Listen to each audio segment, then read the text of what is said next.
Hello, everybody. Welcome, Facebook friends. My name is Amy Parson. Today we are going to talk, I'm going to talk a little bit about something that may be affecting your weight. So I'm a certified holistic health coach, and I have with me Mary Beasley. I'm Amy's sister, and I'm with Your Family Herbalist. So as an herbalist and aromatherapist, I love sharing what I've learned and studied over the years as a mother of over 21 years with 4 children. And I love sharing all of that I've learned as a mother and what I've studied to just help empower you to have better health in a more natural and holistic way. That's what we both kind of do. So awesome. Okay, so today we are going to talk a little bit about sleep. Sleep is so important, and I just have 3 reasons that poor sleep could be affecting your weight. So the first one is that poor sleep or lack of sleep decreases in our body. It decreases our leptin, and that is like our satiety hormone, or tells us when we are full. So obviously, if it's decreasing that, then we're just going to keep eating because we're not going to feel full. So that's reason number 1. Reason number 2, I'm not even on the camera. There we go. Is that lack of sleep increases what's called ghrelin or whatever you want to say. So this is your hunger hormone. So not only is it decreasing like feeling full, but it's increasing our hunger. So obviously, this is going to impact how much food we eat.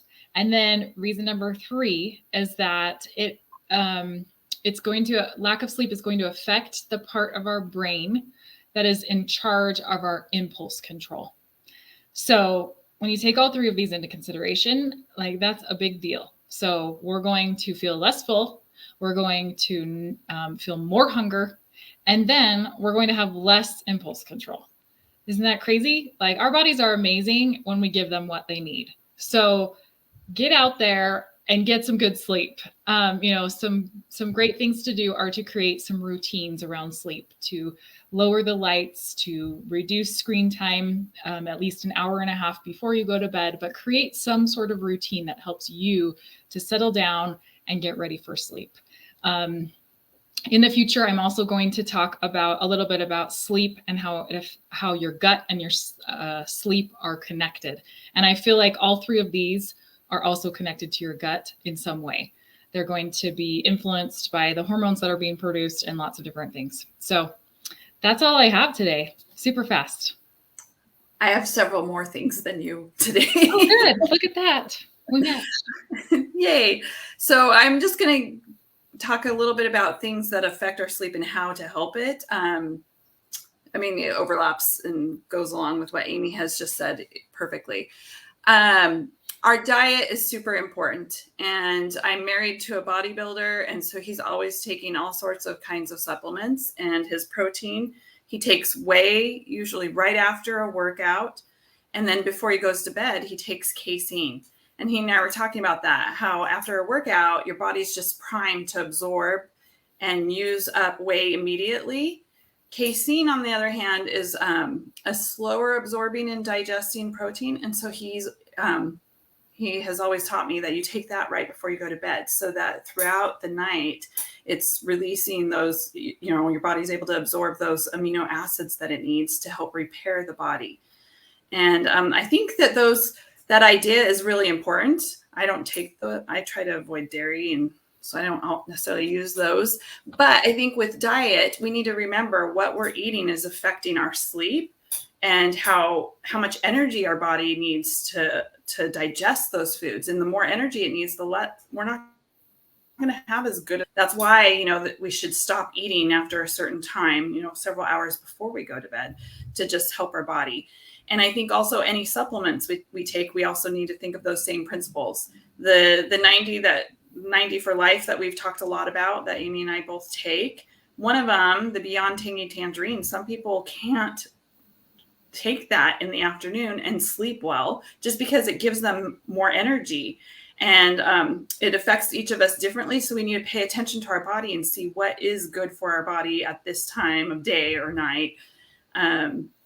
And so there's certain supplements that we recommend to do at night. The calcium and magnesium combo together, which I'm sure Amy will probably talk about again in the future, is an excellent one to do right at night, because it just kind of helps calm and get you ready for that.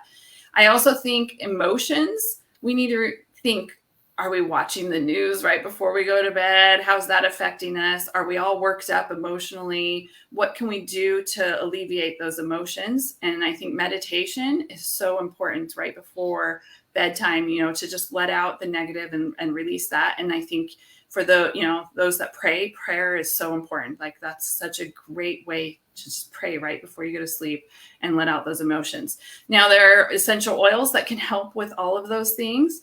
And I think that's a reminder, that we get stuck into thinking only lavender is good for sleep. There are so many other essential oils that are great for sleep. In fact, the children's blending kit, did you show that on a live recently, Amy?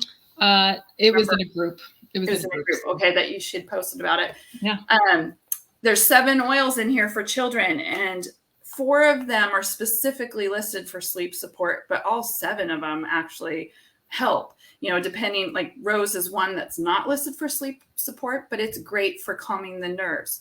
So depending on what issues you may be having, it would help you pick oils. Like if your muscles are super uptight and stiff and whatnot, then you would want to go with marjoram, which is a muscle relaxant. It's going to help calm you down and help heal that and help you sleep better.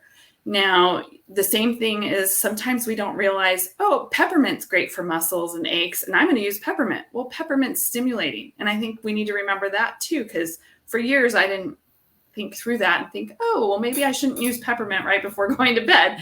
But it's just going to boost my energy versus helping me calm down. And that's something also that I think is super important to remember.